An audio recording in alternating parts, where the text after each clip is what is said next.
မာတနိုင်ငံလုံးကလေးတွေကြောင်းထားတယ်ဘာလို့ဖို့ထားတာလဲဆိုတော့ပွဲရအောင်လို့တဲ့သေရောပေါ့စာတတ်အောင်ထားရမယ်ပညာတတ်အောင်ထားရမယ်ဟင်အဲ့ဒီပညာကလေးတွေကိုပညာသင်ခိုင်းတယ်တကယ်တော့ကြောင်းပို့တယ်ဆိုတာပညာသင်ခိုင်းတာစာသင်ုံတက်မဟုတ်ဘူးစာတစ်ခုတည်းသင်တာမဟုတ်ဘူးစာတစ်ခုတည်းသင်ပြီးအဲ့ကြောင်းပို့ကိုမပို့နဲ့လှုပ်ရှုပ်တယ်ပတ်စံကုန်တယ်ဘုရားစာကိုဟောအောင်မသင်လို့ခက်နေတာပါနော်ပညာသင်ရတာအဲ့ဒီပညာထဲမှာကြောင်းမှာနော်ရေးထားတာတော့စာကတော့ကြီးကြီးကျယ်ကျယ်ပဲတို့နိုင်ငံကဆောင်ပုဒ်တွေနဲ့ပြီးနေတဲ့နိုင်ငံအမျိုးသားစည်းကမ်းအစစာသင်ကျောင်းကဆိုတော့ကျောင်းသားလောက်စည်းကမ်းပြတ်တာကျောင်းသားပဲရှိတယ်လမ်းပေါ်ဆိုင်ကယ်စီအုတ်ထုံမပါတာကျောင်းသားပဲလိုင်စင်မပါတာကျောင်းသားပဲအရွယ်မတိုင်ခင်မစည်းတဲ့အချိန်စီးနေတာလဲကျောင်းသားပဲဒါမိဘသင်ရကောင်းမှလည်းမသိဘူးဆရာမသင်ရကောင်းမှလည်းမသိဘူးအုပ်ချုပ်ရေးအဖွဲ့ကလို့ကြမ်းမှရကောင်းမှလည်းမသိဘူးပညာဆိုတာကပညာဘာလို့သင်တယ်ကပြောသားအခုခင်ဗျားတို့ကပညာလိုအပ်မလို့อ่ะဘာလို့လို့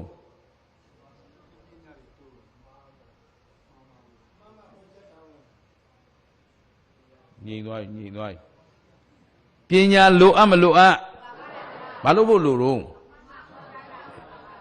ပညာရဲ့လုပ်ငန်းစဉ်ကအကောင်းဆိုးအကြောင်းကျိုးအမှန်ဝေဖန်ပိုင်းခြားတာကိုဘာခေါ်တော့ပိုင်းခြားပြီးဘာလုပ်မှာအလုံးမျက်စိလဲနေတာထုံပေကတ်တပေစုပ်မှုံကုတ်နော်ဒါကြောင့်ဒီတနိုင်ငံလုံးဆုပ်ယုပ်ပျက်စီးနေတာအဲ့ဒါပဲဗျပညာအဲ့ဒီအကောင်းဆိုးအကြောင်းကျိုးအမှန်ဝေဖန်တတ်သွားရင်ကိုတိဆောက်ဟမ်ဘာလို့ရမလဲကိုတိဆောက်မယ်အခုတရားပညာတွေရရင်လည်းကိုငြိမ်းအေးအောင်နေတတ်အောင်ထိုင်တတ်အောင်လုပ်အောင်လားအေးကလေးတွေပညာသင်ပေးတယ်ဆိုတာအရည်ရွယ်ချက်ကဒါပညာရဲ့အဓိကဘဝတစ်ခုကိုတိဆောက်နိုင်ဖို့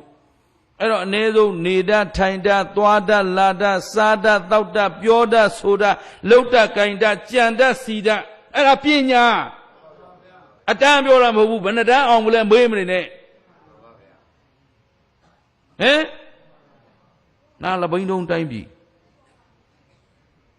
ပညာဘာလို့သင်မှန်းမှမသိဒီပညာတန်ဖိုးမရှိတော့ဒီကလေးတယောက်ကိုပြုစုပို့ထောင်တယ်ဆိုတာသားသမီးကိုမိဘကချစ်တယ်ဆိုရင်ဒီသားသမီးဟာသူ့ခြေထောက်ပေါ်သူရက်နိုင်အောင်သူ့ကိုထိန်းချောင်းနိုင်အောင်သူ့ဘဝသူ့ကိုရှောက်လန်းနိုင်အောင်လမ်းညွန်ပေးမှမိဘကောင်းလို့ခေါ်တယ်ဆရာကောင်းဆိုတာတပည့်ကိုခြေထောက်ပေါ်ကိုမရပ်ပြီးကိုပညာရက်နဲ့ကိုဘဝကိုအသက်မွေးနိုင်အောင်သင်ပေးနိုင်မှဆရာကောင်းလို့ခေါ်တယ်အတန်းနေအောင်တာဆရာပြောတာမဟုတ်ဘူးအခုကပညာကောင်းမသိတော့ကလေးဆိုတာတကယ်တော့သူ့အရွယ်နဲ့သူတခုနေတို့ကလေးမွေးတဲ့ခါအလုံးသိတာပဲမွေးဘူးတဲ့လူတွေတို့ကတော့လူပြိုကြီးမသိပါဘူးနော်စာဖတ်ဘူးလို့သိတယ်နော်ကလေးလေးတွေသူ့အရွယ်နဲ့သူမွေးလာပြီး4လနေရင်ဘာလုပ်တာမောက်တမယ်4မောက်6ထိုင်အခါလဲလန်းသွားငါလူပြိုကြီးတောင်သိသေးတယ်ဟမ်4လမောက်တအောင်သင်ပေးရမှာမမောက်တအဲ့ကောင်ငတုံးဟမ်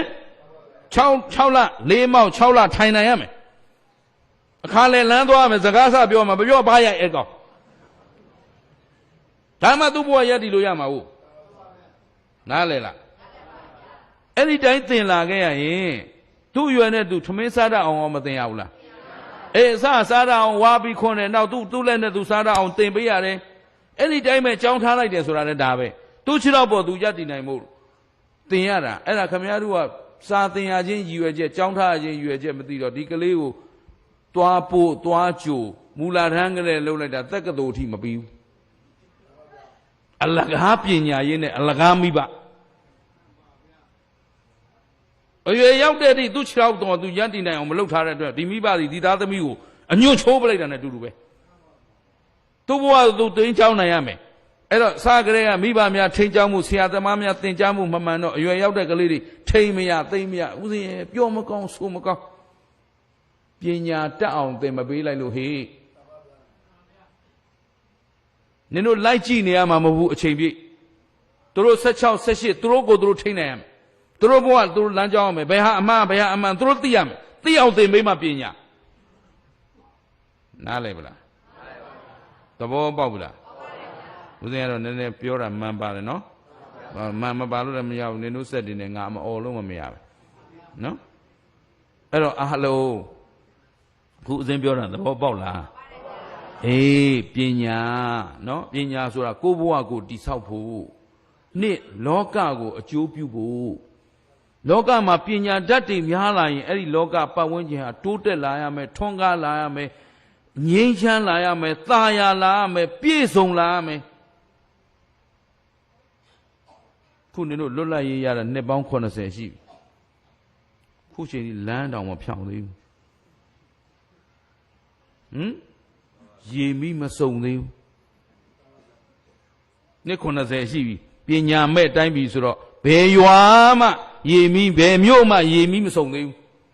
ခုနင်တို့ကလိန်အောင်တမျိုးနယ်လုံးရေပေးဝေရေးစနစ်ရှိပလားရှိပါဘူးကိုယ့်အိမ်ကိုတူကိုယ့်ကိုအဆင်ပြေသလိုလုပ်ငတ်တဲ့ကောင်ကိုယ့်ကငတ်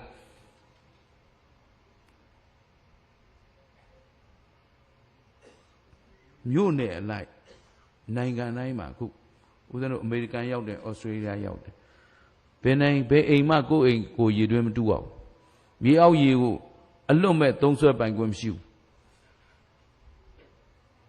မြို့နယ်လုံးသုံးဆွဲတဲ့ရေရွာလုံးသုံးဆွဲတဲ့ရေသူ့စနစ်နဲ့သူလာတယ်ဘယ်ပုံပိုင်ဖွင့်တောက်လိုက်ရေ pH7 ရေတံဘူးဝယ်တောက်เสียမလို့ခုနင်တို့ရေတံဘူးဝယ်မတောက်ရင်ဒုက္ခရောက်တော့နှစ်80ရှိပြီခုချိန်ထိမျိုးတစ်မျိုးကိုမျိုးနဲ့တူအောင်မတိဆောက်နိုင်သေးဘူးဒါပေမဲ့ဟိုတရဝါတွေကတော့ရေးသွားတာပဲစံပြမျိုးစံပြရွာဘာစံပြတော့ငါမသိမျိုးတစ်မျိုးရဲ့လိုအပ်ချက်ဘာမှမပြည့်စုံသေးဘူးဘာဖြစ်လို့ပညာမဲ့နေလို့ဘယ်လိုတိဆောက်ရမှာလဲလမ်းကိုဘယ်လိုလမ်းစနစ်နဲ့ညီအောင်ဘယ်လိုတိဆောက်မလဲလမ်းတောင်ညီအောင်မခင်းတတ်သေးတဲ့လူမျိုးရှက်เสียအကောင်းဆုံးပဲတက်ကလေး2020ရောက်နေပြီဒီနေ့အထိလမ်းကိုညီညာပြန်ပြအောင်မခင်းတတ်သေးဘူးဘောပါလားကြည်ရောကျင်တတ်သလားဆောက်လို့ရေးဝန်ကြီးဌာနအရင်ဆုံးဖြုတ်ဖျက်လိုက်လုပ်ငန်းစစ်ဆေးရေးအဖွဲ့ခဏဖြုတ်စည်ရင်စစ်အကုန်ဖြုတ်ပြီးတော့တစ်ကပြန်စမှရမှာဒီကောင်တွေနဲ့ဘယ်လုံးမှဖြစ်နိုင်တော့ငါသိသလောက်ပြောရင်ငါလည်းထောင်ထဲထွက်ရမှာမဟုတ်ဘာဖြစ်လို့ပညာနည်းနေလို့တကိုယ်စီလည်းမတိဆောက်နိုင်ဘူးတရက်ကွက်ကိုလည်းစနစ်တကျမတိဆောက်နိုင်ဘူးရက်ကွက်အုပ်ချုပ်ရေးမှုသာလုပ်နေတာ तू အုပ်ချုပ်ရမယ်တာဝန် तू ရက်ရွာပေါ်မှာ तू ဘာတာဝန်ရှိ तू မသိဘူးအဲစင်းတောင်းစားပြီးတော့ white ဖို့လှီးဖို့ခိမ့်ဖို့ဟောက်ဖို့ချိန်ဖို့ခြောက်ဖို့ဒါပဲတတ်ဆိုင်ရင်ကောင်းပညာတတ်အုပ်ချုပ်ရေးမှုပညာတတ်သူ့နေရာနဲ့သူ့ပညာနဲ့သူအုပ်ချုပ်မှငြိမ်းချမ်းမယ်တာယာမယ်ရှင်းလားကဲဦးဇင်းပြောတာအားလုံးနားလည်ပြီလားငါလည်းဥပမာဘေးကောင်းလို့ငါ့ကိုနိုင်ငံကခွင့်ပြုတဲ့ထဲမှာမပါဘူးတရားမဝင်ဓမ္မဂတိကဟုတ်ကလားရတဲ့ကိစ္စမရှိဘူးမသူတော်ကတရားဝင်ခွင့်ပြုရင်ငါလည်းမသူတော်တဲ့ပါသွားမှာသူတို့နဲ့တရားမဝင်လေငါဟာအခုချိန်ထိဂုံရှိနေလေပဲဘောပါလားဦးဇင်းပြောတာသဘောပေါက်လားကျုပ်ဘုရားကျုပ်ကသိကျင်တတ်တာမသူတော်တွေနဲ့အတူတူမဖြစ်ရတာကိုကကျင်တတ်နေတာဂုံယူနေတာအဲ့တော့အလုံးပတ်ထပညာဆိုတာတိကိုဘဝကိုတိဆောက်ဖို့အဲ့တော့သားသမီးတွေကိုပညာသင်ပေးတယ်ဆိုတာသူတို့ဘဝကိုသူတို့ယက်တည်နိုင်အောင်လို့မိကောင်းဖခင်ဆိုတာသားသမီးကိုသူ့ခြေထောက်ပေါ်သူရက်အောင်ထိန်ချောင်းပေးနိုင်မှမိဘကောင်းအလုံးစုံကိုယ့်ပေါ်မိနေရင်အဲ့မိဘသည်သားသမီးကိုတတ်ပလိုက်တာနဲ့တူတူပဲရှင်းလားဆရာကောင်းဆရာသည်မိမိထက်ထူးချွန်သောထက်မြက်သောလောကကိုအကျိုးပြုနိုင်သောသူ့ဘဝကိုတည်ဆောက်ထိန်းတောင်းနိုင်သောတပည့်ကောင်းကိုမွေးနိုင်မှဆရာကောင်းလို့ခေါ်တယ်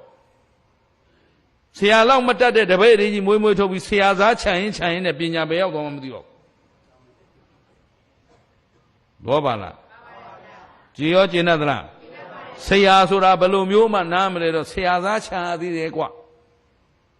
ဆရာခွာရတိုင်းမှာမဟုတ်ဘူး မဟုတ်ဘူးဆရာထက်ခွာကြည့်အောင်လုပ်ပေးရမှာအဲ့ဒါမှဆရာရှင်းမလားအားလုံးသဘောပေါက်ပြီနော်ကဲခုနပြန်သွားနော်အဓိသီလအဓိစိတ်တာအဓိပညာခိုင်မြဲသောသီလခိုင်မြဲသောသမာဓိခိုင်မြဲသောပညာဆိုတဲ့ပရိဝေဒသာသနာကြီးကိုလက်ဆုပ်လက်ကင်ရရင်ခင်ဗျားတို့ဘယ်ရောက်ပြီတော့အဲ့တော့နိဗ္ဗာန်ဘယ်တော့ရောက်ပလဲလို့ဖြေရင်နောက်တစ်ခါဖြေတတ်ပြီလားဘယ်လိုဖြေမလို့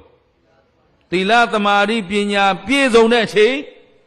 ရောက်မှာပါဖေဟာပြန်ပြောဒါဖြင့်ခင်ဗျားတို့ကျုပ်တို့ရဲ့ပန်းတိုင်ဟာပါလဲလို့မေးရင်လာပြန်ပြီထူလိုက်မယ်သီလသမာဓိပညာပြည့်စုံဖို့ပါဖေဟာပြန်ပြောပေဆုပ်ဆုပ်မုံကိုကိုတွေနဲ့ဘယ်လိုလုပ်အောင်မသိဘူးရှင်းလားသာသမီတွေကြောင်းထားတာဘာလို့ဖို့လို့ပညာတတ်ဖို့ဆိုတော့ပညာဆိုတာခြုံပြောလိုက်တာတကယ်တရားက၃လုံးသီလသမာဓိပညာသီလသမာဓိပညာတရား၃လုံးမှာဘယ်သူကခေါင်းဆောင်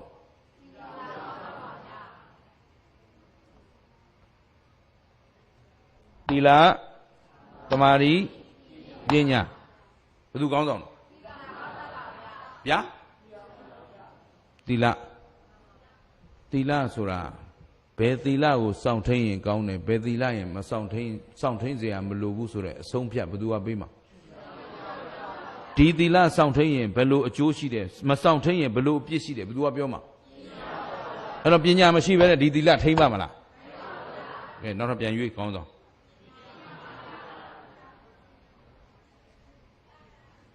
ဘယ်သူခေါင်းဆောင်ထားမလဲကျုပ်ပြောလို့လားကျုပ်ဘက်ကိုခင်ဗျားတို့လိုက်တာလားကျုပ်ကမဲဆွဲနေတာလားဟုတ်ဘူးဗျတမာတိကျေးဇူးတမာတိတန်ဖိုးသိတာလေပညာခုကလေးတွေပညာတတ်အောင်လို့ပြောလိုက်တာပညာတတ်မတတ်ဘာနဲ့သက်သေပြုမလဲ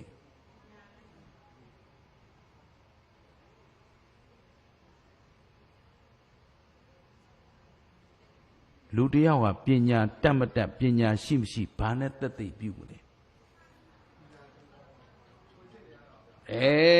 ဒီမှာယောဂီတို့ရေမျက်စိလည်မနေကြနဲ့သီလ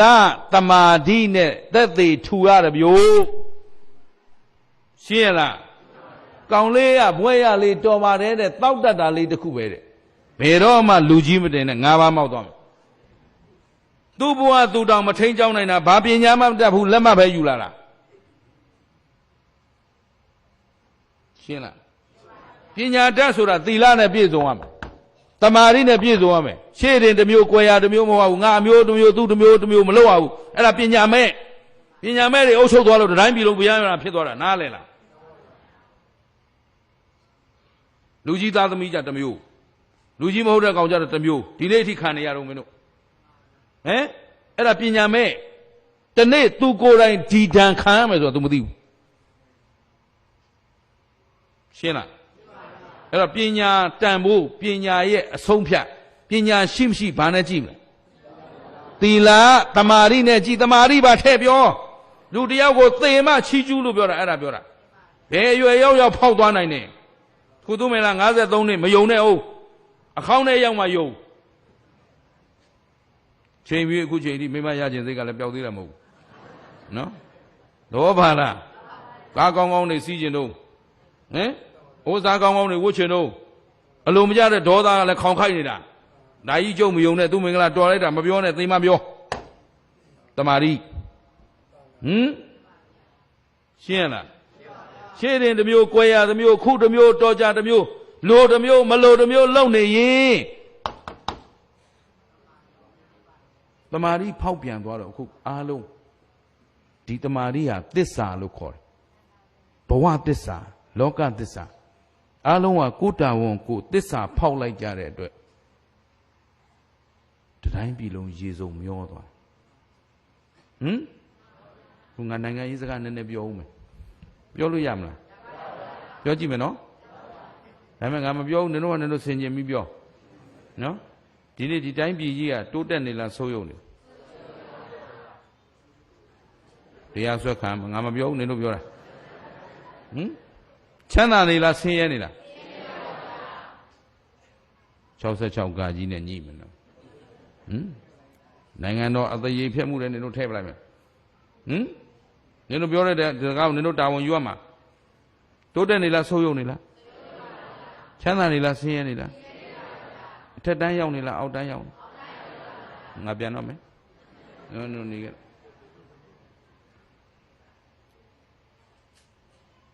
ပူတော့မပူနဲ့ဥစဉ်တနိုင်ငံလုံးပတ်မေးပြီးတနိုင်ငံလုံးဒီတိုင်းပဲဖြေတာပဲအဲ့တော့သူတို့မကျေနပ်လို့ထောင်ထဲထည့်ရင်တို့အားလုံးအတူတူဝင်လိုက်ရုံပဲကဲဒါဖြင့်နေလို့နေပါဦးကိုပြောတာကိုတာဝန်ယူရမယ်ဘာလို့အောက်တန်းကြနေတယ်ပြောတာလဲ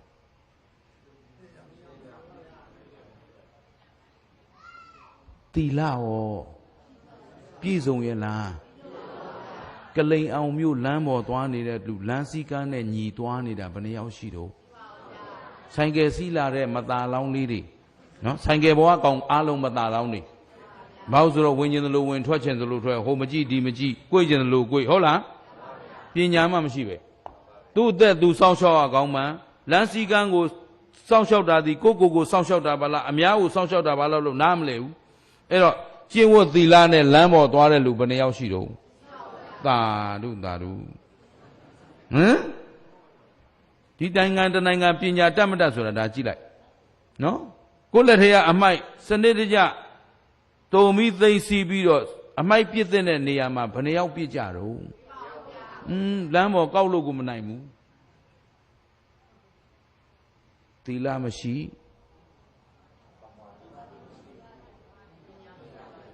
ဒါကြောင့်မို့လို့တိုးတက်နေလားဆုပ်ယုပ်နေလားရဲပြောလိုက်ဘယ်သူတရားဆွဲတရားရုံးမှာကြည်ကြည်နတ်နတ်ကြီးပြောလိုက်ဟဲ့တရားသူကြီးနင်ပြောသားနင်ကိုယ်တိုင်သီလရှိသလားလို့မေးလိုက်နင်ကိုယ်တိုင်တမာရီရှိသလားလို့ပြောလိုက်သူ့လက်ကလက်ကောက်ကြီးနဲ့ဆွဲကြိုးကြီးနဲ့နာယီကြီးနဲ့ကိုသာကြည့်လိုက်တော့ပါလားအဲ့တော့ဒို့နိုင်ငံမှာဘာလို့ပျက်စီးသွားသလဲမေးရင်ဒီ၃ပါးဆုံးရှုံးသွားတဲ့အတွက်ကျင်납ကလားအဲ့တော့ဒါတို့ကဂုံယူဖို့ပြောတာလားရည်ရအောင်ပြောတာလားဒါဖြင့်ဒါဘာအတွက်ပြောတာသိစေခြင်းလို့ပြင်စေခြင်းလို့အခုငါတို့အောက်တန်းကျနေပါလေလို့ပြောတာဂုံယူเสียလားအေးဦးစင်းကဒီမေးကိုမေးတိုင်းရှက်တယ်ရှက်နဲ့မေးနေတာဒါပေမဲ့ခမည်းတော်ကျုပ်တို့အားလုံးနှစ်ကာမသိသေးရင်ပြင်လို့တကူကောင်းတယောက်တောင်းနဲ့ပြင်လို့ရမလားဒါဖြင့်တို့မှာဘာလို့အပ်လဲပညာလိုအပ်တယ်ပညာရှိဖြစ်လာရင်ဘာနဲ့ပြည့်စုံအောင်သီလသမာဓိနဲ့ပြည့်စုံအောင်ကျင်납ကလားအဲ့တော့လူတယောက်ပညာရှိမရှိဘာနဲ့ကြည့်မယ်သီလသမာဓိနဲ့ကြည့်မယ်ကျင်납ကလားဒါကြောင့်တို့ရဲ့ဥစဉ်တို့ရဲ့ပန်းတိုင်ဟာခိုင်မြဲသောသီလခိုင်မြဲသောသမာဓိခိုင်မြဲသောပညာသီလတန်ဖိုးကိုလူတိုင်းသိရမယ်သီလကျေးဇူးကိုလူတိုင်းနားလည်ရမယ်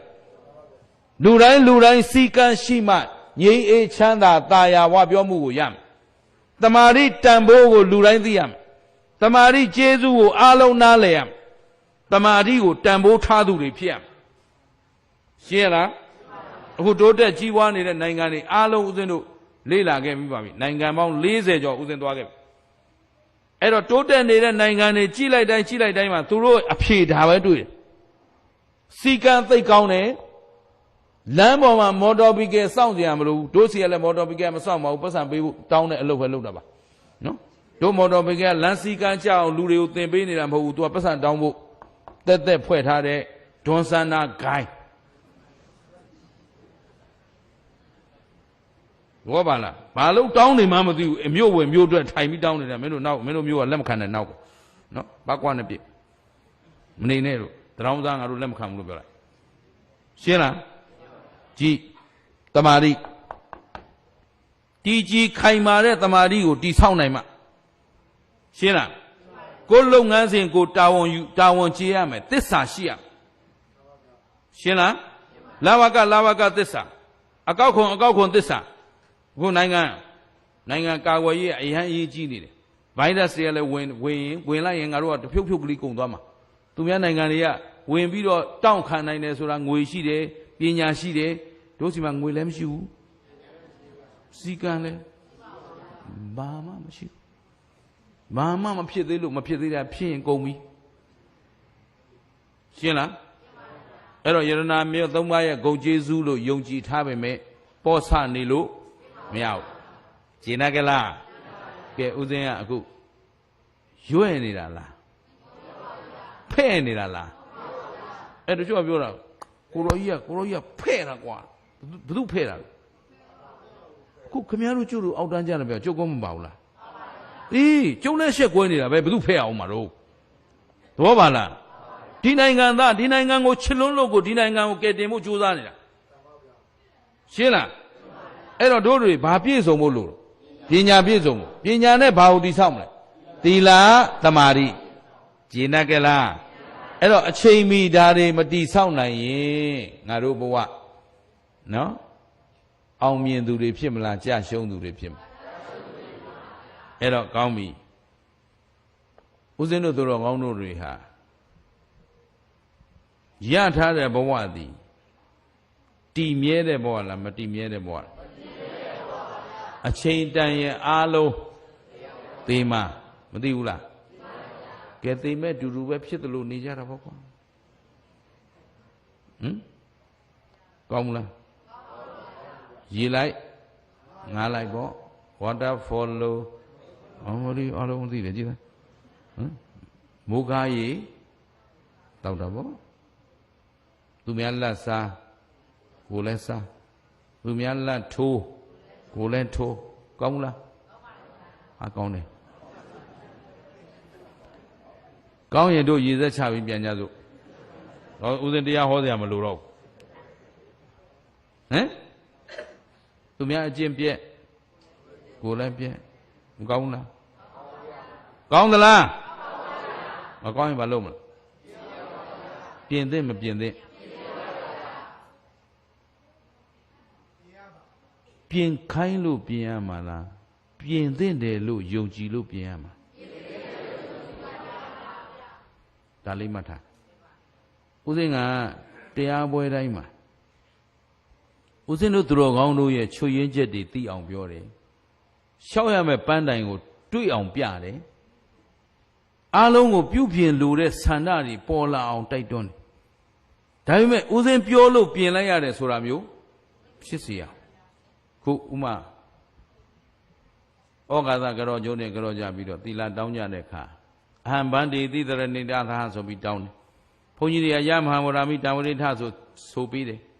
ဘာဆိုလို့ဘာလုပ်နေမှမသိတော့အာမဗန္တိပါအရှင်ဖျားထအော်တယ်ဘောတော့ဦးဇင်းကသင်ပေးတယ်မဟုတ်ဘူးမင်းတို့တောင်းလိုက်တာဘာတော့တရဏဂုံနဲ့သီလအဟံဗန္တိဆိုတာတောင်းတာအဲ့ဒီတောင်းလိုက်တဲ့ပါဠိလိုကိုဒီဘက်ကယမဟာဝရမိတာဝရိထဆိုတာဘာပြောတာတော့ငါဆိုတဲ့အတိုင်းလိုက်ဆိုလို့ပြောတာမင်းတို့တရဏဂုံနဲ့သီလခံယူဆောက်တည်ခြင်းရင်ဘုန်းကြီးတွေဆိုတဲ့အတိုင်းလိုက်ဆိုလို့ပြောတာအဲ့တော့ပြန်ပြောရမှာအာမဗန္တိဆိုတာအရှင်ဖျားအာမဆိုတာလိုက်ဆိုပါမယ်အာမဗန္တိဆိုတာလိုက်ဆိုပါမယ်အရှင်ဖျားပြည့်စုံပြီးသားဒါပေမဲ့မင်းတို့ဘာပြောလို့ဘာလုပ်နေမှမသိတော့ဘုန်းကြီးရှိဆိုတော့အာနာတာနဲ့အာမဗန္တိဘာအရှင်ဖျားဘာဤအရှင်ဖျားဟောအဲ့လိုထဲဆိုလိုက်တာနဲ့နင်တို့ဒီကိုပြောနေတဲ့အာမဗန္တိကိုမသိဘူးဆိုတဲ့အဓိပ္ပာယ်ရောက်ကိုဘာဆိုလို့ဆိုနေမှမသိဘူးအဲ့ဒါဘုန်းကြီးကသာရက်နေလိုက်ဘာမှမပြောနမောတသထအော်တော့မှာဟောငါဆိုတာလိုက်ဆိုမယ်လဲပြောသေးတယ်ဘာမှမဆိုရသေးဘူးတော့အော်ပြီဘာဖြစ်လို့လို့ဆိုမသိလို့အဲ့တော့အလုပ်တစ်ခုကမသိပဲလုပ်နေရတာနဲ့သိပြီးလုပ်ရတာဘယ်ဟာတန်ဖို့ရှိလဲသူများခိုင်းလို့လုပ်ရတာနဲ့ကိုယ်တိုင်ယုံကြည်ချက်နဲ့လုပ်ရတာဘယ်ဟာကောင်းလဲအခုဦးဇင်းတို့တရားလိုက်ဟောနေဆိုတာခင်ဗျားတို့ယုံကြည်ချက်တွေလိုက်ထည့်ပေးနေတာငါတို့ကိုယ်တိုင်မပြင်မဲနဲ့ကောင်းတဲ့လောကကိုမရတော့ရှင်းသလားကိုနေတဲ့လောကကိုရက်တည်နေတဲ့ဘဝကိုတစ္ဆာရှိရမယ်ကိုတန်ဖိုးထားဘဝတိုင်းကိုတန်ဖိုးမထားခဲ့ကြတဲ့အတွက်တဖြည်းဖြည်းဆုပ်ယုပ်ပြက်ပြားလာတာအခုခင်ဗျားတို့ကျုပ်တို့တကယ်ပြောရင်မိုက်ရိုင်ပြောရင်ခင်ဗျားတို့ကျုပ်တို့ဘဝလူစင်မမီတော့အရာအမောင်းကြည့်လဲလူစင်မမီဘူးကဘာလာတဲ့ဧည့်သည်တွေနဲ့ခင်ဗျားတို့ရှင်ကြည့်ဗမာလူမျိုးက ဗမာလူမျိုးကတကဘာလုံးကကြောက်တယ်ဘာလို့ဆိုဗမာလူမျိုးကိုမော်ကြည့်ရတဲ့လူမရှိဘူးနော်ပါလားဘာဖြစ်လို့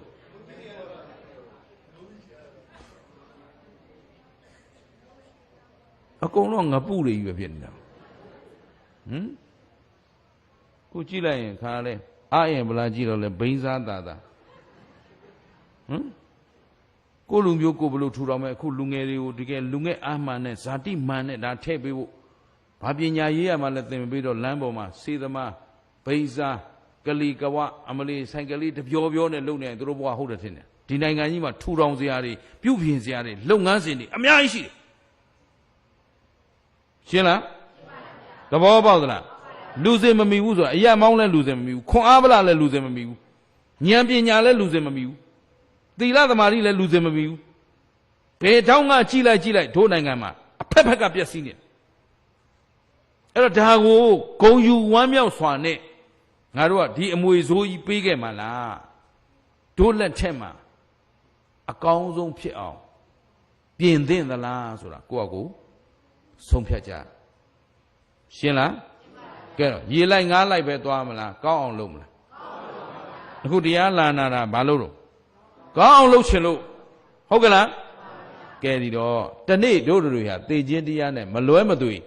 ရင်ဆိုင်ရမယ်ဟုတ်ပြီနော်ပြုံးသေးခြင်းလားမဲ့သေးခြင်းအောင်မယ်ဟုတ်တော့ဟုတ်ဟမ်မသေးပဲတော့နေလို့ရမယ်ဒူနော်သားစိတ်မချသမီးစိတ်မချဆွေစိတ်မချမျိုးမစိတ်မချအပြက်နဲ့နှကောင်းသွေးထွက်နေတဲ့ဗျံပရာကြီးကြည်ပြီးသေကြမလားအောင်မြင်ကြီးပွားတာကြည်ပြီးပြုံလေးသေမလားအေးဘယ်လိုမေးဘယ်လိုဖြေရမယ်တော့နင်တို့သိသေးတယ်မစိုးဘူးနော်ကောင်းပြီအဲ့တော့ကြည်မြတ်စွာဘုရားရှင်ကိုတော်မြတ်ကြီးကိုရာဇကြိုပြည်ဝေလူဝံကျောင်းမှာဇာနုသောနိဆိုတဲ့ပုံနာကြီးကမေးတယ်ဘယ်သူကဘုန်းတော်ကြီးလာတော်မူတော်မြတ်စွာဘုရားတဲ့တတ္တဝါတွေဟာတနေ့မလွဲမသွေအားလုံးသိကြမှာပဲဟုတ်ကလားမသိမဲ့လူတွေမရှိဘူးတပည့်တော်တော့တတဝါတိုင်း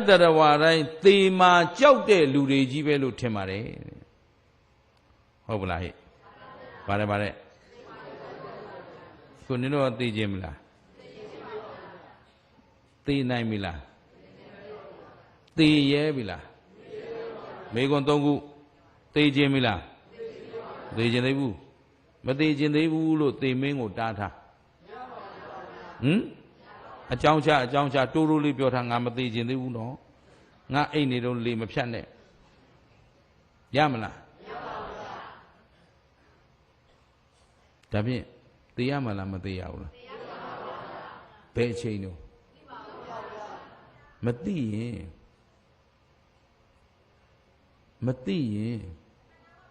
စိတ်အေးလက်အေးနေရမှာလားသိရဲအောင်ကြိုးစားထားမှာဒါငါမေးလို့ရေလိုက်ငါလိုက်မေးလို့ကလေးအောင်နဲ့ငါနဲ့ကအခုမှတစ်ခါပဲတွေ့သေးလို့နင်တို့ငါရှော့ပေါ့ဟောနေတာနော်အဲ့တော့မသိသေးရင်စိတ်ချလက်ချနေလို့မရကောင်းပြီသိရဲပြီလားသိနိုင်ပြီလား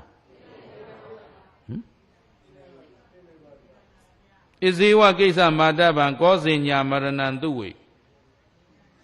နေသိမလားဘယ်သူသိနိုင်လဲဒါဖြစ်ရင်သိရဲအောင်သိနိုင်အောင်ကြိုးစားတဲ့မကြိုးစားတဲ့ကဲအခုဦးဇင်းတရားဆက်မဟောသေးဘူးအခုပြောခဲ့ပြီးတဲ့အပိုင်းလောက်နဲ့ပဲခင်ဗျားတို့စစ်ကြည့်မယ်ဘယ်လိုလူဟာသိရဲသူဖြစ်မလဲ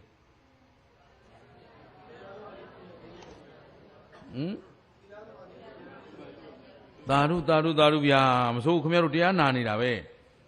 နော်သီလသမာဓိပညာနဲ့သာပြည့်စုံနေရင်မသိရဲစရာအကြောင်းမသိနိုင်စရာအကြောင်းကျင့်တတ်ကြလားကြည့်ဒီမှာရာဇကြိုပြီးဝေလူဝံကျောင်းမှာဇာနုတ်သောနိပုံသားကြီးက အရှင်ဗျာတဲ့လူတိုင်းသေရမှာတဲ့သေမှာမကြောက်တဲ့လူတယောက်မှမရှိဘူးတဲ့မြတ်စွာဘုရားပုံနာမင်းတယ်လို့မပြောနဲ့လောကမှာသေရမှာကြောက်တဲ့လူရှိသလို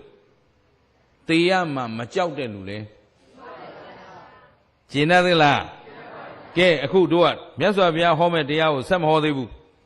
ခုတို့ဘာတို့အဖြေထုတ်မယ်ဘယ်လိုလူဟာသေရမှာကြောက်တယ်လဲဘဝတစ်လျှောက်လုံးသီလမရှိသမာဓိမရှိပညာမရှိရင်ဒီပုဂ္ဂိုလ်သေခြင်းကောင်းလားသေခြင်းဆိုးလားသေခြင်းဆိုးဆိုတာအဲ့ဒါသီလသမာဓိပညာမပါပဲသေရင်ဘယ်သွားမယ်ထင်တို့တဲအိုးကျုပ်ကိုမေ့နေဦးမယ်ပြောဘယ်သွားမယ်သွားခြင်းလားကဲဘယ်လိုလူဟာသေရဲပြီလဲ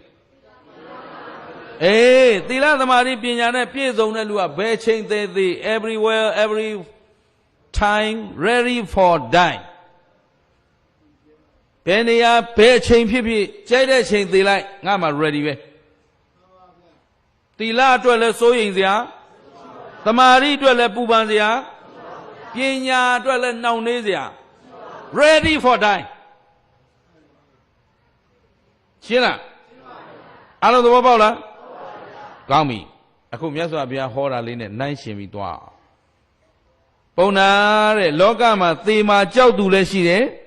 သေမာမကြောက်တဲ့လူလည်းရှိတယ်ဘယ်လိုလူဟာသေမာကြောက်တယ်လဲတဲ့တိကာမဂုဏ်၅ပါးအာယုံကာမဂုဏ်ပေါ်မှာမဲ့မောခြင်းယာကဆန္ဒချစ်မြတ်နိုးခြင်းဆာလောင်မွတ်သိပ်ခြင်းပူပန်ခြင်းနော်တဏှာရှိနေတဲ့လူကာမဂုဏ်ကိုမဲ့မောနေတဲ့လူဗါတဲ့ငါးပါးကအယုံကာမဂုဏ်ကိုမဲ့မောတောင်းတမှုကြောင်းကြမှုနေတဲ့လူဟာသေရမှာကြောက်တယ်သေကောင်ပေါင်းလဲဖြစ်လာပြီဆိုဒီကာမဂုဏ်တွေ तू စွန့်နိုင်လားအခုခင်ဗျားတို့မှာသားတန်ရောစဉ်သမီးတန်ရောစဉ်ဆွေတန်ရောစဉ်မျိုးတန်ရောစဉ်ပစ္စည်းဥစ္စာတန်ရောစဉ်မရှိဘူးလားဒါတွေမှမကသေးဘူးခုခင်ဗျားတို့အားလုံးဒီတိုင်းပြည်ကြီးရောဒီလူထုတစ်ခုလုံးအောက်တန်းကျသွားရတဲ့အကြောင်းရင်းကလူတိုင်းဟာသီလသမာဓိပညာနဲ့လာဘသက်ကာယတိလောကဆိုတာ ਨੇ နိုင်ရှင်ကြည့်လိုက်ကလူတွေဟာသီလနဲ့ငွေဘယ်ဟာအရေးကြီးနေကြလဲအေးသီလကိုအရေးကြီးဖြည့်ကျင့်နေကြသလားငွေအရေးကြီးရှာနေလားအေးသီလလုံဖို့အရေးကြီးဘူးခိုးလို့ရလိန်လို့ရအရေးကြီးတာရဖို့ပဲမလို့ तू ကယာရုတက်သွားပြီလေတခွေးကြီးလားလည်းမသိဘူးဓမြကြီးလားလည်းမသိဘူးအိမ်များဝင်လာတာအိမ်ငွေများဝင်လာတာပဲ तू ကြိုက်တယ်မလို့ရှေ့ပေါက်ကလည်းဝင်ပြုံးလို့ဒီမေဒီဖေနေထဲမှာဒီတိုင်းပြည်မပြက်เสียမရှိဘူးငါသားခိုးလို့ရတာလားလိန်လို့ရတာလားလက်စားလို့ရတာမသိဘူးအရေးကြီးတာမလို့ तू ကယာရုတက်တော့ဝင်ငွေကောင်းနေအလုရှာကလေးကယင်နော်ကိုနဲ့ထိုက်တန်တဲ့နေရာကပေးဆက်ဖို့ရှာတာလားမျိုးမြက်ရဖို့ရှာတာလားဩအောက်ဆိုင်ရလေကြိုက်လေအောက်ဆိုင်ဆိုတာတမအာဇီဝလားမတမအာဇီဝကျင်သလားအဲ့တော့ငွေနဲ့သီလဘယ်ဟာတန်ဖိုးထားလိုက်ကြတော့ငွေတန်ဖိုးထားလိုက်တော့လောကကြီးရှင်းလားကဲယာဓုနဲ့သီလဘယ်ဟာအရေးကြီးလို့ဝေးသာဓုဒကမကြီးရဲ့ကျေးဇူးတင်လိုက်ခင်ဗျားလည်းပြန်တော့ကျုပ်လည်းပြန်တော့ရှင်းလားအားလုံးယာဓုနောက်တာတကောက်လိုက်နေတာအထက်ဖားအောက်ဖိပေးရင်တက်မယ်မပေးရင်မတက်ဘူးထက်ဖားအောက်ဖိလုံနိုင်ရင်ဒီကောင်ယာဓုတစ်ဖြည်းကြီးလာမယ်ဘယ်လိုလို့ယာဓုကြီးလာတယ်လို့ဘယ်မေဖေမှမစစ်ဘူးဘယ်ဆရာသမားမှမစစ်ဘူးမလီသူကဘယ်ဌာနဝင်ကြီးလေတခိုးကြီးဓမြကြီးရှင်းလားသဘောပေါက်သလားသီလသမာဓိပညာကိုစွန့်လွတ်လိုက်တဲ့အတွက်တိုင်းပြည်လုံးကျက်စီးသွားတာခင်ဗျားတို့ကျတို့ပတ်ဝန်းကျင်ကြီးတစ်ခုလုံးရှင်းလား အခုကာမဂုဏ်အာယုံနောက်ဖက်လိုက်နေတဲ့လူမှာသီလသမာဓိပညာရှိသေးလားမရှိရင်ဒီလူသိချင်းကောင်းလားသိချင်းဆိုးလားဒါဖြင့်ဒီလူသိကနီးရင်ကြောက်မလားမကြောက်ဘူးလားရှင်းရလားလာဘနော်လာဘဆိုတာစီးပွားဥစ္စာနော်စိန်ရွှေငွေကြောက်တံပရမတိုက်တာအိုးအိမ်ချံကားအဲ့ဒါလာဘသက်ကာယထင်ပေါ်ကြကြမှုယာဓုဂုံသိမ်ကိုပြောတယ်တိလောကဘွယ်တစိတ်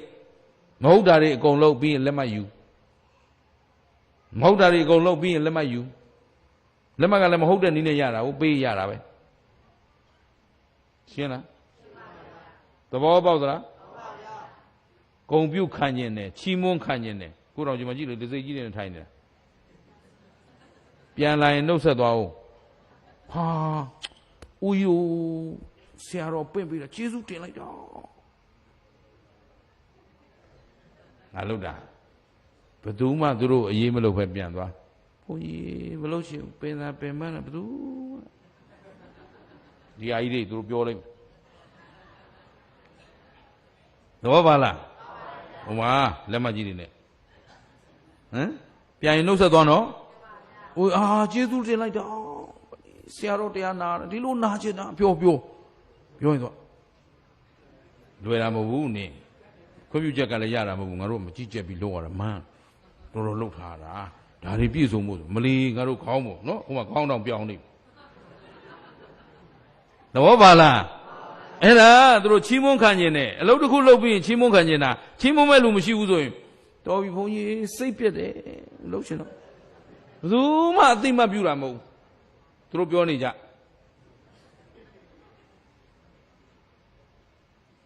သဘောပါလားအဲ့ဒါအချင်းအမလီပြောနေကြသူတို့ဘယ်သူမှအရေးမလုပ်ဘူးဆိုမလီပြန်သွားနေလို့ဖုတ်ဖက်ခါပြီးထားတော့ပြန်တော့မလီစိတ်ပြက်တယ်ဦးဇင်းတိလောကဂုံပြုတ်ခံခြင်းနဲ့ချီးမွမ်းခံခြင်းနဲ့လက်မှတ်ကလေးတော့ရခြင်းလားသဘောပါလားခင်ဗျားတို့သိတော့အဲ့လက်မှတ်ကကဲသလားဟမ်အဲ့ဒီဘွဲတစိတ်ကကဲမှာလားယာရုငွေဘယ်ဟာကဲမဟုတ်သီလသမာဓိမမေ့နဲ့တော့ဗါလဲကိုယ်ထောက်ပံ့ပေးမှာဗါလဲသီလသမာဓိပညာဒါပေမဲ့ခင်ဗျားတို့အဲ့ဒီသီလသမာဓိပညာမလို့ခြင်းဘူးသူများချီးမွမ်းတာခါခြင်းနဲ့ဘယ်လိုလူကချီးမွမ်းနေမှလဲမသိဘူးဘယ်လိုလူကပေးနေတဲ့ဒစိမ့်မှလဲမသိဘူးဝဲဒစိမ့်ဆိုတာအဖွဲ့အစည်းတစ်ဖွဲ့အတိုင်းဝိုင်းလေးတစ်ခုကအယူဘုံမြောက်ပေးလိုက်တာဟုတ်ထင်မနေနဲ့ရှင်းလားကိုလုံးရထဲမှာသီလခိုင်မာမှုဟမ်သီလစင်ကြယ်ဖို့တမာရီခိုင်မာဖို့ပညာပြည့်စုံဖို့ဟောသီလစင်ကြယ်ရမယ်တမာရီကခိုင်မာမယ်ပညာပြည့်စုံရမယ်ပြန်ပြောသီလစင်ကြယ်ရမယ်ပညာဒီသုံးချက်သာခိုင်မာနေရင်ဘသူချီးမွမ်းဘသူကဲ့ရဲ့ဟမ်ကိုဘဝသည်အောက်တန်းရောက်မလားအထက်တန်းရောက်မလားဟောသီလစင်ကြယ်မယ်တမာတိခိုင်မာမယ်ပညာပြည့်စုံမယ်ဆိုရင်အထက်တန်းချီးမွမ်းခံရစရာလိုသလားအမွန်းတင်စရာလိုသလားလက်မှတ်တွေလိုသလားကျေနပ်ကြလားအားလုံးကိုယ်စီဘဝကိုတန်ဖိုးထားကိုယ်သားစဉ်မြေးဆက်ကိုဒီအမွေခေါင်းတွေပေးနိုင်မှတို့တွေငြိမ်အေးသောချမ်းသာသောတာယာသောအောင်မြင်သောဘဝကိုတည်ဆောက်လို့ရှင်းရလားဘုရားတို့လူသွမ်းကောင်းကြီးတွေအများကြီးတွေ့ဘူးတယ်နော်ငြိမ်းချမ်းရေးအတွက်ကြိုးစားသွားကြတဲ့တကုံတာယာတို့လိုဆရာကြီးတွေနော်တကယ်တိုင်းပြည်ကောင်းစားရေးအတွက်မျိုးစုံကြိုးစားသွားတဲ့လူတွေမျက်စိမမိတ်ခင်ဦးဇင်းတို့အများကြီးတွေ့ခဲ့ဘူးတယ်ပြောလိုက်ရင်ဘာဖြစ်လို့ငါမသေးခင်ဒီတိုင်းပြည်ကိုအစ်စ်မြင့်လေးမြင်သွားခြင်းလိုက်တာဆရာကြီးတကုံတာယာအရှင်ဘုရားဆက်လုပ်ပေးပါဗျာဦးဇင်းလက်ကလေးကိုကင်ပြီးပြောရှင်ဘုရားတို့ဆက်လုပ်မှရမယ်ဘာလဲတကကြီးငြိမ်းချမ်းရေးတဲ့တပည့်တော်ဒီနိုင်ငံကြီးကိုပြည်သူပြည်သားတွေစိတ်နှလုံးငြိမ်ချမ်းနဲ့နေတာလေးကိုမြင်ကျင်လိုက်တာဗျာသိသွားပြီမမြင်ရရှာဘူးသူမမြင်ရဘူးဆိုတော့ကိုယ်လည်းသိမသိကြဘူးသဘောပါလားဘု து ပေါ်မူတည်တော့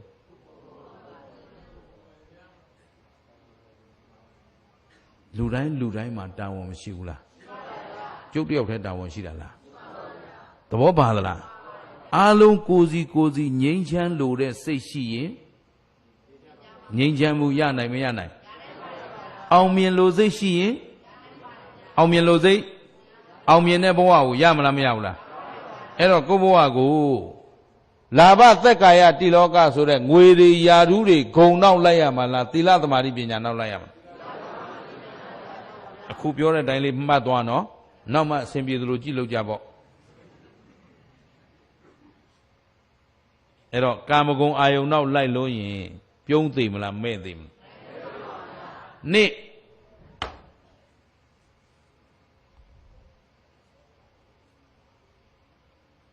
ကိုယ်ခန္ဓာကိုခင်တွယ်လွန်းတဲ့သူတဲ့ဗါတဲ့ဒီခန္ဓာကိုယ်သက်္ကာယကြီးကိုခင်တွယ်လွန်းရင်ဒီလူသည်နော်တည်တဲ့အခါကြောက်သေးသေးရမယ်မဲ့သေးသေးရမယ်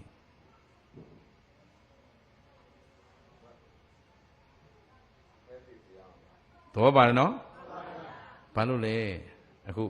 ခန္ဓာကိုခင်လွန်းတဲ့လူဟာတရားကိုရွတ်ရွတ်ချွန်ချွန်လုံနိုင်မှာမလားဥပုသ်စောင့်ခြင်းနဲ့အစာအိမ်ယောဂရှိလို့သဘောပါလားတရားလာနာခြင်းနဲ့ကြာမထိုင်လို့ကြာမထိုင်နိုင်တော့အာနာလို့စင်ကြီးတွေလဲနေတာသဘောပါတယ်နော်အဲ့တော့ကိုခင်တွယ်လုံးတဲ့လူဟာကိုတန်ရောစဉ်ကိုဒီခန္ဓာပေါ်မှာခင်တွယ်နေတဲ့ပုဂ္ဂိုလ်သည်သီလကိုရောတန်ဖိုးထားနိုင်အောင်မလားသမာဓိကိုရောပညာကိုရောအမလီတရားလေးနာလိုက်အောင်နာမယ်အိတ်ချင်လို့ဘိုက်စာလို့ထမင်းမစားရသေးလို့အမလီထမင်းစားပြီးကစားမှုလို့ခန္ဓာကိုခင်တွယ်လုံးတဲ့လူဟာတရားလို့ကောင်းကောင်းမလုပ်နိုင်တော့ဘူးရှင်းရလားသဘောပေါက်သလားအဲ့တော့ကိုခင်တွယ်လွန်းရင်လေပြုံးသိမလားမဲ့သိမလားကောင်းပြီနံပါတ်3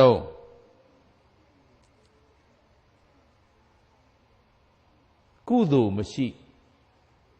အာကုသိုလ်တွေများနေတဲ့လူတဲ့ဗါတဲ့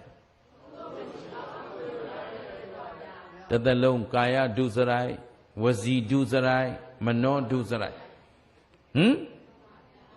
ဟောက်စား၆စားလိန်စားခိုးစားဝိုက်စားလှီးစားတသက်လုံးမဟုတ်တာတွေနဲ့ကြီးအချိန်ကုန်နေတဲ့လူကုသိုလ်မရှိဘူးဘာပဲရှိတော့သူတို့ကပြောလိုက်သေးတယ်မတောက်မစားလူငနွားတောက်စားအောင်မဲသူတို့လာသေးတယ်နော်ဗာမင်းသားတို့တေအိုမင်းသားအပြန်ပြောတောက်စားတေအိုမင်းသားအမေတို့ကလူမင်းသားမှနေတာတေအိုရောက်မဲ့ကောင်းနေရှင်းလားအဲ့တော့အကုသိုလ်တွေကြီးပဲဖုံးလွှမ်းနေတဲ့ပုဂ္ဂိုလ်ဟာသေရင်ပြုံးသေမလားမဲ့သေမလားသေရမှာ तू ကြောက်သလားမကြောက်ဘူးလားငါလဲလုံလောက်တဲ့ကုသိုလ်မလုပ်ရသေးဘူးအခုလည်းခမည်းတော်စိတ်ချရတဲ့ကုသိုလ်လုပ်ပြီးပြီလားငါသေရင်အပယ်မသွားတော့ဘူးကွာလို့လက်မထောင်နိုင်တဲ့လူကဲအဲ့လိုလက်မထောင်နိုင်လောက်တဲ့ကုသိုလ်မျိုးရှိမရှိလောကမှာရှိမရှိကိုယ်စီမှာသာမရှိတာဟုတ်လောကမှာတော့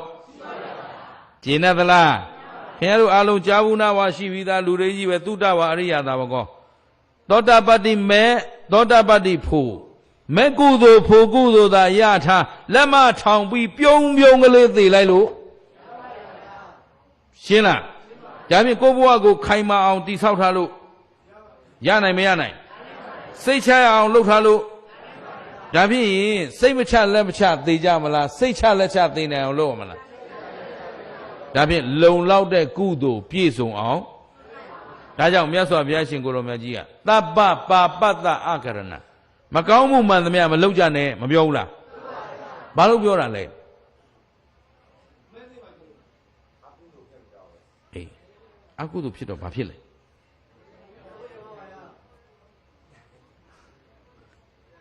အကုသိုလ်ဒီကောင်းကျိုးပေးတာလားဆိုးကျိုးပေးတာအေးအကုသိုလ်ဆိုတာအပြစ်ကင်းတဲ့အလုပ်လားအပြစ်ရှိတဲ့အလုပ်လားအေးဒါပဲလေအကုသိုလ်ဖြစ်ရင်ခင်ဗျားတို့အပြစ်ဖြစ်ကြမယ်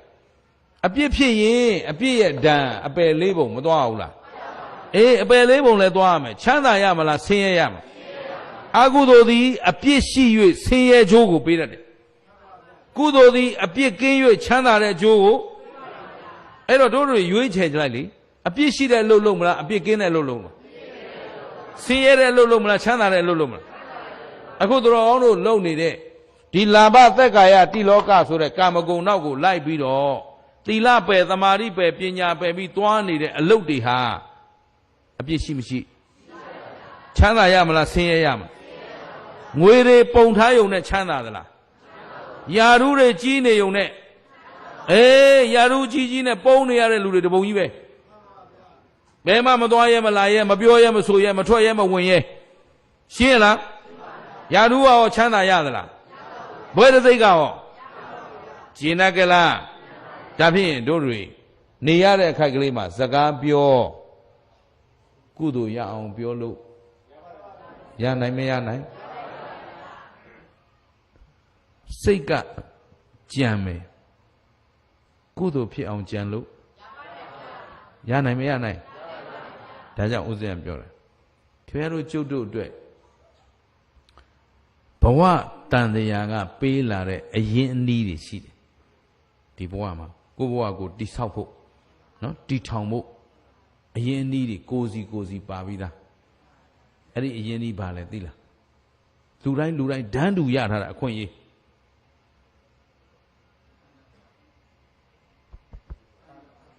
ကိုယ့်ဘဝအတွက်အရင်အနည်းပါလဲဘာတွေရင်းနှီးပြီးတော့ကိုယ့်ဘဝကိုတိဆောက်မလဲ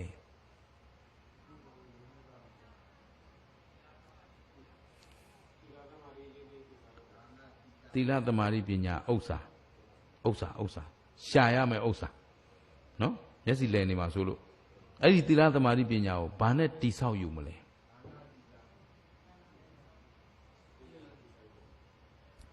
ကျုပ် online တော့တလုံး online ခင်ဗျားတို့နောက်ကလိုက်မှာမျက်စိလဲနေတာဟုတ်ဗျနော်ဘာလို့ဆိုတော့ပညာကိုဂဂနနသင်မထားတဲ့အတွက်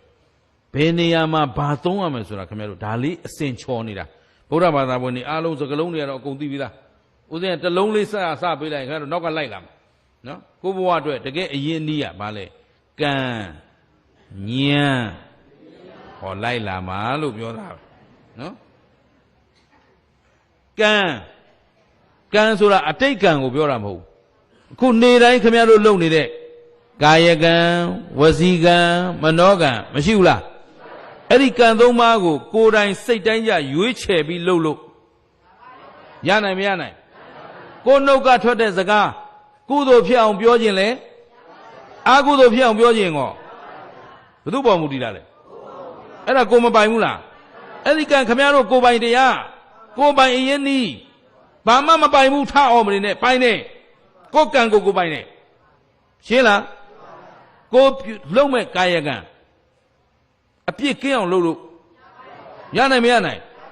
အဲ့တော့ကံကိုအပြစ်ကင်းအောင်ရွေးချယ်ပြီးလုပ်နိုင်လုပ်ပိုင်ခွင့်ရှိမရှိ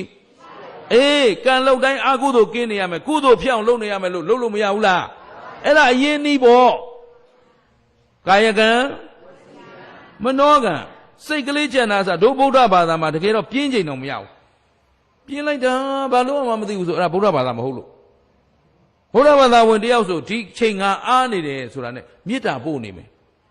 ဗုဒ္ဓနုတ္တိပွားနေမယ်ဒီနေ့ကမာကြီးကတ်ဆိုင်နေပြီအန္တရာယ်ကလွတ်ကြပါစေဆင်းရဲတွင်းကလွတ်ကြပါစေဒီယောဂဘေးဆိုးကြီးကလွတ်မြောက်ကြပါစေကရုဏာပွားနေမယ်မရဘူးလားကိုယ်စိတ်မှာအားချိန်မရဘူးအလုပ်တွေအများကြီးလုပ်လို့ရတယ်တတိပဋ္ဌာန်အလုပ်တွေလုပ်လို့ရတယ်ဗုဒ္ဓနုတ္တိဓမ္မနုတ္တိနဲ့တန်ခါနုတ္တိဘာဝနာတွေပွားနေလို့မရဘူးလားလုံးဆရာတွေအများကြီးပြင်းနေတယ်ဆိုတာအဲ့ဒါတကယ်ဗုဒ္ဓဘာသာမဟုတ်လို့လမ်းစဉ်မရှိလို့လမ်းပြောင်းနေလို့သဘောပါလားတို့မှဖြည့်ကျင့်ရမယ်သီလပြည့်စုံပြီလားပြည့်စုံသေးဘူးကိုယ်ကာယကံတနေ့တစ်နေ့ဦးစင်းလေးတရားတွေနေ့တိုင်းဟောနေတာနေ့တိုင်း25နှစ်ရှိပြီဦးစင်းတရားဟောနေပြီမဲ့ညတိုင်းလေတရားဟောပြီးသွားတိုင်းကိုစိတ်တိုင်းကြောက်ဒီနေ့ပြောခဲ့တဲ့စကားဘယ်စကားငါရိုင်းလိုက်တာဘယ်စကားလေးကဘယ်လိုလေးပြောလိုက်ရင်ကောင်းမှာ ဘယ်စကလုံးလေးကပညာသားပါမှာဘယ်လိုပြောသင့်တာဟောတရားဟောရင်ငါဘယ်နာမှဒေါသထွက်သွားသေးတယ်ဟောကိုအမြဲတမ်းစစ်ဆေးပြီးတော့အပြစ်ကင်းနိုင်အောင်ကြိုးစားလာတာခုချိန်ထိပြည့်စုံသေးဘူးဗျငေါပါလားအဲကြောင့်ဥစဉ်မအားဘူးဧည့်သည်လာတယ်မတွေ့နိုင်ဘူးကွာငါစစ်ဆေးနေရတာပြင်းနေရဘသူအကြောင်းဘသူကရှင်ဖျားကိုဘယ်ကိုတော့ဘယ်လိုပြောဒါ तू အားလို့ပြောတယ် तू က तू ပြောပါစေငါကိုပြင်လို့မရသေးဘူးဒီမှာရှင်းလားဘသူအကြောင်းမှမသိဘူးဥစဉ်ခုနိုင်ငံမှာဘယ်ဓမ္မဂရိကရဲ့နာမည်မသိဘူးဘသူတွေဘာမှမသိဘူးငါဘသူဘာပြောမသိဘူးသိအောင်လည်းမလုပ်ဘူးကိုဖားရရမှားရခင်ဗျားတို့ညကြရင်ခင်ဗျားတို့ဒီနေ့ညကလိန်အောင်ကိုဆိုရင်ညီလေးမနေ့ကဟောသွားတယ်အဲ့တော့ညီလေးဘယ်လိုလုပ်ချင်းနေသူတို့ချင်းနေဘယ်လိုလုပ်သူတို့level ဘယ်လောက်ရှိလဲငါဘယ်ကနေဘယ်လိုပြောရသူတို့ information ယူထားတယ်ခင်ဗျားတို့ကြောင့်ကျုပ်ကကောင်းကောင်းသိပြီးသားတော့ပါလား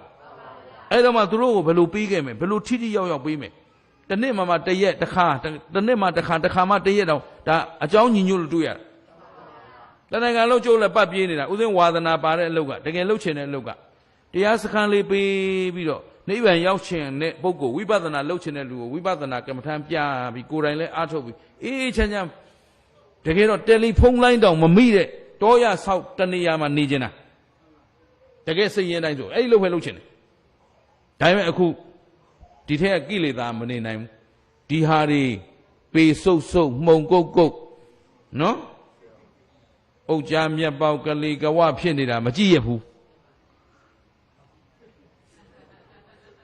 စော်ကားသလိုများဖြစ်သွားတယ်ဟမ်ဦးဇင်းနှိတ်ကွက်လိုက်တာလားမဟုတ်ဘူးနော်ကိုဘဝကိုနားလည်အောင်လို့တို့အခြေအနေကအဲ့လိုဖြစ်နေတာသဘောပါလားအကွာကြီးဗျအခုဒီနိုင်ငံကနေလေအခုဦးဇင်းတို့သူများနိုင်ငံထွက်ပြီးအလုပ်လုပ်နေကြထိုင်းမှာသွားပြီးအလုပ်လုပ်နေကြကလေးတွေဟိုရောက်တရားသွားဟောရင်မလီသူတို့ကြည့်လိုက်ရင်ကြီးလင်းတက်ကြွရေမြေသဘာဝနဲ့မင်းအုပ်ချုပ်တဲ့မင်းကိုကွာသွားတာဟိုမှာအကုန်လုံးကြီးလင်းစိုးပြေးလန်းဆန်းသူတို့ကြည့်လိုက်မွေးကြိုင်လို့ဒီကလာရင်ချွေးတော်တွေတစ်ထောင်တောင်းနဲ့အလေကောင်းနဲ့နှာခေါင်းပိတ်ဖြတ်ပိဆုပ်မှုံကုတ်ဟုတ်လားမဟုတ်လားဒါတွေကိုတို့လွတ်မြောက်စေခြင်းတယ်အဲ့လိုလွတ်မြောက်ဖို့ကနေစဉ်ဖောင်နဲ့လူတကာအမုန်းခံပြစ်ထင်ခံကဲ့ရဲ့ခံအတိုက်ခိုက်ခံဝိပဿနာအလုံးမှာတိုက်ခိုက်မရှိဘူးရှင်းလားသဘောပေါက်သလားဘာလို့ပြောနေသလဲဆိုရင်ဦးဇင်းတို့သူတော်ကောင်းတို့တွေလွတ်မြောက်စေခြင်းလို့ဒီအခြေခံတွေမပြင်မဲနဲ့ဒီတိုင်းမျိုးဘာမှပြင်လို့မရဘူးဒီလူတွေလည်းပြင်လို့ကျင်တတ်ကြလားမပြင်မဲနဲ့ရောချမ်းသာမလားကျင်တတ်တယ်နော်ကဲဒါဖြစ်ရင်ကုသိုလ်ဖြစ်ရေးဟာအရေးကြီးမကြီးကုသိုလ်ဖြစ်အောင်ကိုတိဆောက်လို့ရမရကံနော်အဲ့ဒီကံကိုစီစေးရမှာဉာဏ်ဆိုတာအကောင်းဆိုအကြောင်းအကျိုးအမှားအမှန်ဝေဖန်ပိုင်းခြားတာဘာပဲလုပ်လို့ကိုလုပ်တဲ့အလုပ်ကိုစီစစ်ပြီးမှလုပ်ကိုပြောမဲ့စကားကိုစီစစ်ပြီးမှပြောတတိလေးနဲ့ပြောပညာလေးနဲ့ပြောရှင်းတယ်နော်ကံဉာဏ်ဝရိယအဲ့ဒါမွေးရပါအရင်ဒီလူတိုင်းမှာကိုယ်စီရှိတယ်လူတိုင်းရဲ့အခွင့်အရေးမတဲ့လင်းလားယုံညံ့တဲ့စကားတွေနဲ့ပြောလဲကိုပဲတယောက်နဲ့တယောက်ယုံရင်ကြမ်းတဲ့စကားတွေနဲ့ထားလာတဲ့ပုဂ္ဂိုလ်တွေမရှိဘူးလားခွေးမသားဖေတော့မောင်တော့နဲ့ဆုံလာတဲ့လူတွေလည်းရှိတယ်နုညံ့တိမ်မွေးနဲ့မင်္ဂလာပါသားတို့သမီးတို့ရေးစားကြတော့ကြစို့တို့တွေလှုပ်သွားအောင်ချိုသားပြောတဲ့လူလည်းရှိတယ်တချို့ကျတော့ဒီစကားပြောမှာပဲလှုပ်စားကြမှာလားတောင်းစားကြမှာလားဒေချင်းစိုးလေးတွေဒီကအကုန်ချက်ပြီးထားပြောကြတဲ့အကောင်းစကားမပါဘူးကုသိုလ်ဖြစ်နေလားအကုသိုလ်ဖြစ်နေသူအိမ်အလုပ်လည်းသူလုပ်ရသေးတယ်ဘယ်သူမှလုပ်ခန့်တာမဟုတ်ဘူးသူကသူရှာရှည်လုပ်ပြီးတော့သဘောပါသလားအဲ့တော့ကိုတီဆောက်ရမှာပညာရှိမှန်ရင်ကိုအကုသိုလ်အဖြစ်ရှင်းသလားဒါဖြင့်ကုသိုလ်တရားပြည့်စုံနေတဲ့လူကပြုံးသိမလားမဲ့သိမလားရဲသိလို့ရမရရှင်းကြလားအဲ့တော့ကာမဂုဏ်ကိုမဲ့မောလွန်းရင်လည်းမဲ့သိရမယ်ကိုခင်တွယ်လွန်းရင်လည်းမဲ့သိရမယ်အာကုသိုလ်တွေများနေရင်လည်းကောင်းပြီနောက်ဆုံးတစ်ချက်ကအခု မြတ်စွာဘုရားရဲ့တရားတော်တွေသူတော်ကောင်းတို့နာကြားပြီးတော့မနေရဘူးလားနေရတော့ဦးဇင်းတို့အတွက်တကယ်ဖြည့်ကျင့်ရယူရမယ်အရာသည်သီလသမာဓိပညာထက်အရေးကြီးတဲ့ကိစ္စရှိသေးလားခုသူတော်ကောင်းတို့ကိုဒီတန်တရားကထုတ်ဆောင်မှုသီလကကဲနိုင်မကဲနိုင်သမာဓိရောပညာကရောဒါဖြင့်တို့အတွက်အားကိုးရအစစ်မှန်သည်သီလသိကြလားဒါဖြင့်ရင်ငွေနဲ့သီလသမာဓိပညာဘယ်ဟာတန်ဖိုးထားရယာဓုနဲ့သီလသမာဓိပညာယာဓုနဲ့သီလသမာဓိပညာဟုတ်ပြီဘွဲတစိတ်တွေနဲ့သီလသမာဓိပညာသိကြလားဒီပေါ်မှာတန်တရားရှိသေးလားကဲခုခေတ်ကြီးထဲမှာမလိမ်ပဲမခိုးပဲစားလောက်ပါမလား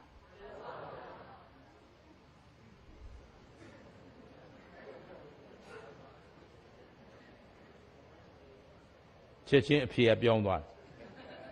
ခုနတစ်မျိုးအခုတစ်မျိုးဖြစ်သွားပြီဟမ်တမန်အာဇီဝနဲ့စီဝါရှာတဲ့လူနဲ့မတမန်အာဇီဝနဲ့စီဝါရှာတဲ့လူဘယ်သူကချမ်းသာလဲ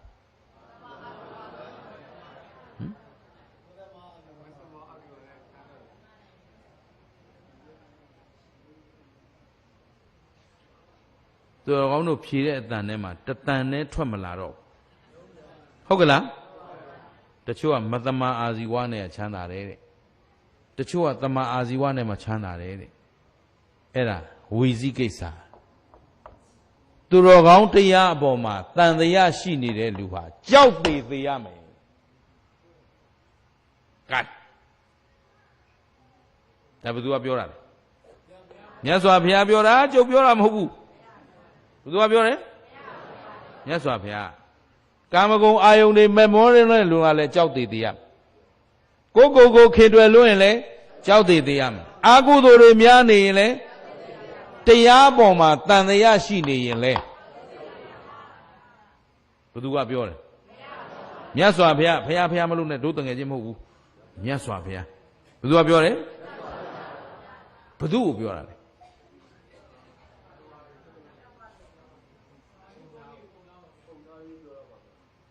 ဟောတယ်နင်တို့မပါဘူးပေါ့